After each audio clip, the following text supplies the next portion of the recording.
harus dan wajib kita semua ketahui, yaitu cara uang datang. Uang datang yang berulang dan mirip itu, karena itu kita menyebutnya sebagai pola. Sebelum pola itu terbentuk dan mengkristal dan menjadi jalan utama, maka kita harus sudah punya lebih dari satu jalan. Itu yang terbaik. Apa yang terjadi kalau hanya satu jalannya uang datang? Belum terbentuk pola lagi, masih serabutan, masih tidak menentu. Itu berbahaya. Sekali lagi, ambil pena dan kertas, coba mengingat ulang atas semua uang dan materi atau uang datang ke diri kita. Lengkapi catatan yang sebelum ini, lalu petakan polanya. Setelah Anda mengenal pola uang datang, maka Anda bisa tahu Anda di level mana. Sekarang kita beri pelajaran baru lagi. Posisi seseorang ada dalam level prasejahtera adalah seseorang yang belum memiliki kemampuan menghidupi dirinya sendiri. Level yang lebih tinggi adalah level sejahtera, adalah mereka yang bisa menghidupi dirinya sendiri. Kemudian ada level sentosa, di mana dia sudah bisa membiayai dirinya sendiri, bisa membiayai keluarganya, bahkan sudah makmur, di mana sudah bisa menghidupi lebih dari keluarganya, sehingga selesai pendidikannya misalnya, dan memiliki aset yang banyak. Dan terakhir, Anda berada di level yang paling tinggi, yaitu ultra kaya, di mana semua sudah sistemnya mature atau dewasa di dalam Anda menghasilkan uang atau pendapatan. Seakan-akan bahkan Anda tidak bekerja pun uang datang. Kembali ke level sejahtera, di mana level ini adalah platform terbawah dari JPS, Jaring Pengaman Sosial. Level ini adalah mereka yang berpendapatan kurang lebih 60 juta per tahunnya. Level sentosa, level yang lebih tinggi, nilai pendapatannya terendah adalah 4 kali level sejahtera atau 240 juta per tahunnya. Karena level inilah mereka bisa menghidupi dirinya dan keluarganya. Saat ini level terbanyak dalam populasi di Indonesia adalah di level ini, sejahtera dan sentosa. Mungkin 60% populasinya hidup di level ini saat ini di Indonesia. Kembali ke pola dasar, pattern uang datang. Mengenali hal ini akan memudahkan Anda melipat gandakan pendapatan Anda, atau Anda menjadi tahu sumber Anda sehingga bisa membuat jalan baru uang datang, sehingga Anda bisa memiliki multiple streaming of income. Dari sesi sebelum ini seharusnya Anda sudah tahu pola uang datang ke Anda, level kompetensi kemakmuran Anda, serta masuk sejahtera atau sentosakah posisi sahabat saat ini. Juga sudah mengenal servo kejadian yang berulang dalam hidup sahabat sejauh ini. Kita lanjut ya. Pastinya setiap orang punya cara masing-masing untuk uang datang sejauh ini dan sesuai dengan karakter sifat alami diri sendiri. Oke, kita simpan sebuah kata kunci.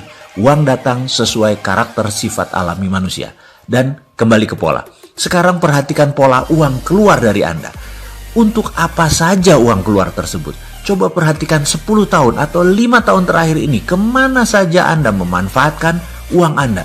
Dipakai apa saja uang tersebut keluar dari dompet Anda, keluar dari deposito Anda, keluar dari tabungan Anda, keluar dari gaji Anda. List daftar semuanya. Secara harian, secara bulanan, secara tahunan, perhatikan kemana saja uang Anda keluarkan. Fokus dalam pengeluaran ini akan membuat Anda sadar apakah Anda tipe pembelanja, apakah Anda tipe mesias, orang yang suka menolong orang, tipe selalu kurang, tipe boros nggak jelas, tipe penyakitan, tipe mengikuti mode, tipe penginvest. Dan sekali lagi, itulah Anda selama ini. Mengenal uang keluar, apalagi yang telah menjadi pola Anda, bisa terkaget-kaget karena bisa menakutkan tipe Anda tersebut. Sekali lagi, kalau negatif jangan takut. Membaliknya dan merubahnya semudah membalik telapak tangan. Semua ini science kok. Semua ini ada dalam behavioral psikologi. Dan itu bidang saya banget. Inilah gunanya video ini kita buat. Tanpa Anda mengenal pola Anda tidak tahu servo uang keluar Anda tidak tahu kebiasaan servo tadi, Anda akan sulit menjadi baru. Sekali lagi, ini penting kalau Anda merasa diri Anda boros, atau Anda merasa heran dengan teman Anda yang kira-kira uang masuknya sama, tapi kehidupannya mereka lebih stylish dari Anda, lebih up to fashion, rumahnya lebih besar, pola hidupnya lebih sehat, lebih olahraga, lebih banyak ketawa. Anda tahu sekali, pendapatan income-nya Anda berkurang, sementara pendapatan income-nya Anda dan dia kurang lebih sama, tapi pemanfaatan uangnya pasti berbeda. Jadi penting sekali untuk mengenal pola uang keluar dari Anda. Dari sana kita tahu siapa dan mengapa orang tersebut sukses. Sekali, bukan saja bagaimana uang datang itu penting, tapi bagaimana Anda memanfaatkan uang tersebut tidak kalah penting. Tugas sekarang adalah Catatlah semua uang yang Anda keluarkan dalam 1,5 tahun belakangan ini. Kalau Anda mau lebih detail lagi, 5 tahun belakangan ini. Kalau Anda mau lebih detail lagi, 10 tahun belakangan ini. Catat semua uang keluar, mulai dari biaya rutin harian, bulanan, tahunan, hingga uang keluar lainnya. Beli baju, beli mobil, beli tanah, beli saham, beli apapun. Catat semua dan akan kita petakan polanya.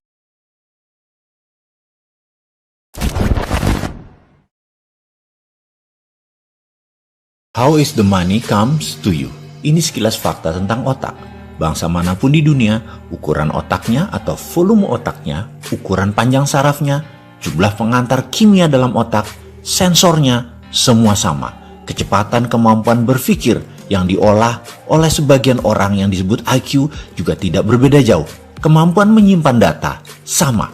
Anggap otak itu komputer, anggap otak itu hardware. Semua manusia sama. Lalu di mana bedanya? Mengapa yang satu lebih sehat dari yang lain? Mengapa yang satu mudah tertawa? Mengapa manusia yang lain mudah mendapat jodoh? Mengapa dia lebih cepat mendapatkan uang? Otak sama, nasib beda. Nasib, ini batu sandungan pertama. Ada sebuah sistem pada manusia yang namanya belief system. Sistem keyakinan. Ini ditanam di subconscious seseorang. Jika sudah ditanam di posisi ini, merubahnya memerlukan teknik khusus. Cara biasa tak akan pernah berubah. Misalnya, kebiasaan merokok. Maaf, saya mengambil contoh merokok karena mudah difahami. Saya tidak merokok, dan saya juga bukan anti orang perokok. Kembali merokok sebagai contoh. Dalam iklan di TV secara vulgar ditulis, merokok bisa menyebabkan kanker, gagal janin, penyakit paru-paru, dan lain sebagainya. Dibacakah oleh setiap perokok? Ya. Berhentikah mereka? Takutkah mereka? Tidak. Mengapa? Inilah kerja otak. Otak konsius yang menguasai informasi pengetahuan hanya menguasai 12% dari sebuah tindakan. Sementara subconsciousnya, pikiran bawah sadarnya memberikan kontribusi 88%. Informasi tadi hanya menempel di konsius, tidak menjadi gerak. Otak subconscious bawah sadarnya menganggap merokok itu nikmat. Itulah yang dilakukan.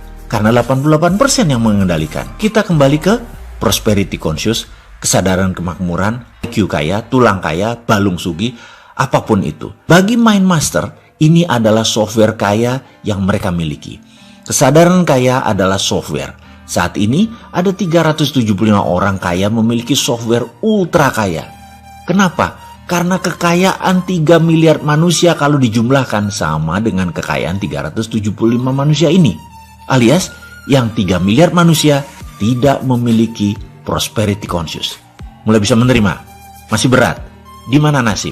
Ya, ini pertanyaan kecil dari sekelompok besar. Ini pertanyaan saya juga. Saya mengalami jalan kehidupan yang naik turun seperti gelombang laut selagi badai. Saya pernah memiliki materi berlimpah yang dalam 3 tahun kemudian tinggal di rumah kontrakan dengan masih menanggung hutang besar lagi. Kemudian kembali berlimpah materi yang kemudian kembali terpuruk. Balik lagi naik ke atas, lalu terbalik di puncak dengan beragam kisah. Saya banyak bertanya urusan ini, urusan jalan hidup.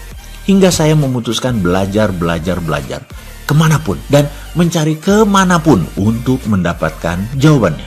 Sampailah saya belajar ke Ramtha School of Mind di Australia di tahun 2001. Disinilah semua terungkap, setidaknya menjawab pencarian saya. Kemudian ilmu servomekanisme ini saya kemas. Jadilah pelajaran servomekanisme bergabung dengan prosperity conscious ala Mardigu. Jujur, sejak saat itu ekonomi menjadi mudah, bisnis menjadi mudah, hubungan relasi semua menjadi mudah. Dan saya akan buktikan dengan contoh-contoh praktis dalam serial berikut ini.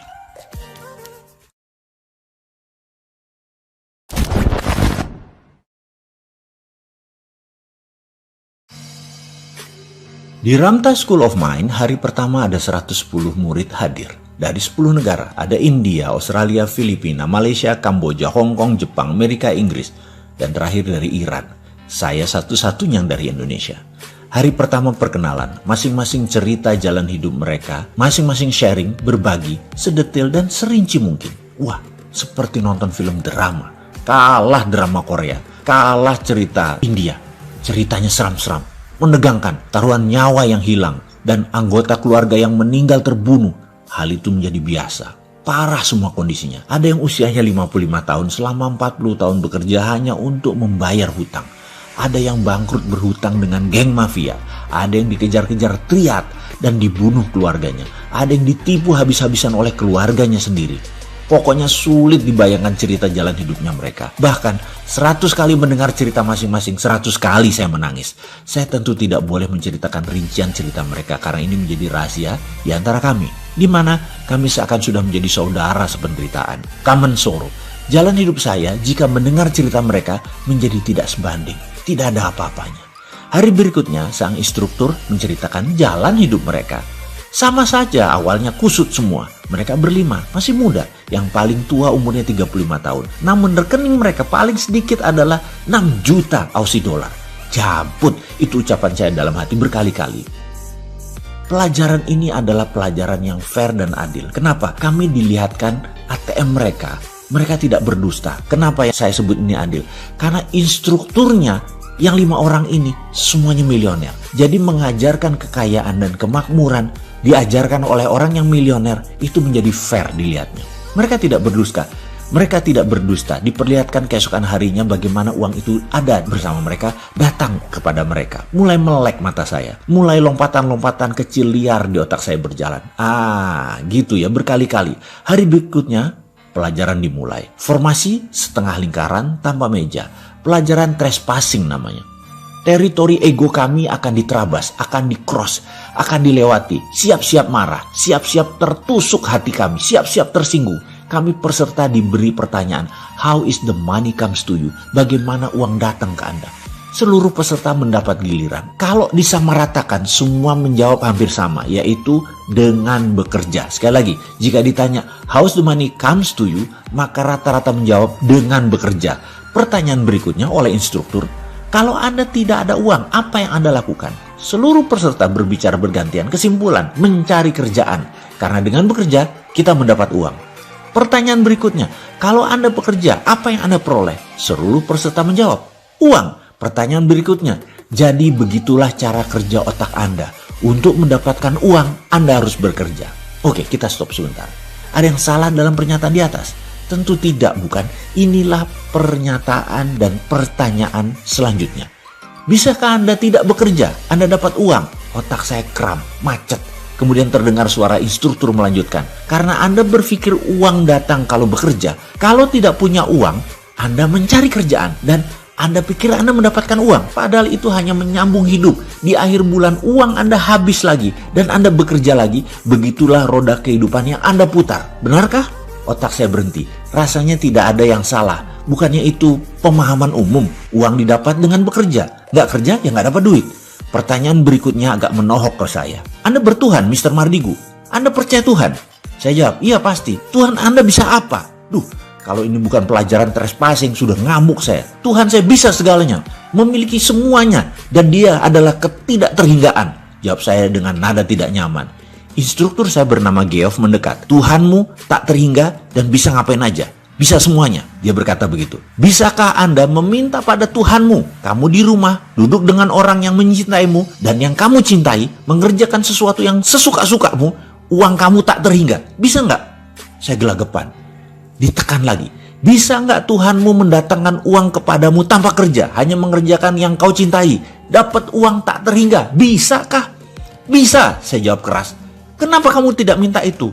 Kenapa kamu tidak minta kepada Tuhanmu, kepada Allah? Ya Allah, saya mau berkumpul dengan orang yang saya cintai, mengerjakan sesuatu yang saya sukai, menyenangkan banyak orang, santai, membuat sehat, membuat pinter, membantu alam, dan dapat duit tidak terhingga. Kenapa kamu nggak minta kayak gitu? Kenapa kamu nggak taruh kata-kata itu dalam pikiranmu? Kenapa milih yang repot, yang capek, yang buat frustrasi? Kenapa harus kerja? Kenapa nggak langsung dapat duitnya aja? Sekali lagi, kenapa kamu minta kerja baru dapat uang? Nada suaranya meninggi dan mengeras. Saya pun tidak menjawab. Saya juga bingung, kenapa saya harus bekerja untuk dapat uang? Kenapa nggak diem aja atau mengerjakan sesuatu yang enak dan santai saja? Tapi kenyataannya kan orang harus kerja, apapun itu. Buktinya banyak orang yang santai-santai malah masuk jurang kemiskinan. Ini maksudnya. Jadi saya harus apa? Geoff menekan saya lagi. Kalau Anda datang ke sini hanya mempertahankan dan mempertanyakan hal-hal dasar, Anda siap-siap kecewa. Kalau Anda percaya Anda yang menentukan nasib Anda, siap-siap terkejut. Kalau Anda percaya nasib bukan di tangan Anda pasti kecewa.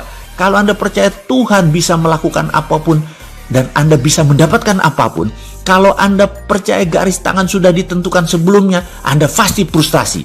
Kalau Anda percaya Anda menulis jalan hidup Anda sendiri, Anda pasti menemukan jalan keluar. Kalau Anda banyak berpikir dan mempertanyakan metode pelajaran selama 7 hari ke depan, siap-siap angkat koper karena Anda tidak mendapatkan apa-apa. Kalau Anda pasrah dan percaya Anda sangat diuntungkan karena semuanya itu mudah. Kalau Anda percaya inilah jawaban atas doa Anda selama ini dan Anda menikmati proses di kelas ini. Kalau Anda memegang kukuh belief system Anda yang lama, Anda persis menjadi seperti Anda yang sekarang. Kalau Anda meruntuhkan seluruh bangunan Anda dan bersiap membangun pondasi belief baru, siap-siap melihat diri Anda yang baru, yang anggun, yang tak terhingga dan sesuai dengan maunya Anda. Kemudian nada suaranya melunak dan pelan. Anda kesini sudah buang waktu, membuang tenaga, membuang pikiran, membuang uang. Apa yang tersisa dari Anda hanya pola pikir saja. Kalau Anda mau membuang pola pikir tersebut, kita akan melanjutkan pelajarannya. Siap-siap akan sakit hati. Karena semua yang Anda pegang bisa dilepas dan harus dilepas. Bahkan kebenaran yang Anda pegang pun akan ditantang, di-challenge ke batas ujung. Diri Anda akan didorong ke batas yang Anda merasa apapun mungkin, apapun masuk di akal. Masa sih? Bagaimana bisa pernyataan dan pertanyaan logika belief lama akan ditantang? Kalau ternyata tidak teruji, rubuhkan belief system Anda tadi. Ingat, kebenaran yang terbenar adalah kebenaran yang teruji. Kebenaran yang terbenar adalah kebenaran yang tidak menyinggung siapapun. Dan kalau ada yang sakit hati gara-gara kebenaran ini, pelajaran kebenaran ini salah. Dan kebenaran yang paling benar, dia membela dirinya sendiri. Oleh karena itu sahabat, Anda sudah membuang waktu, Anda sudah membayar mahal video ini, Anda harus mendapat pelajarannya. Ikuti semua perintah-perintah ini sedetil mungkin, karena Anda pasti berubah menjadi Anda yang baru.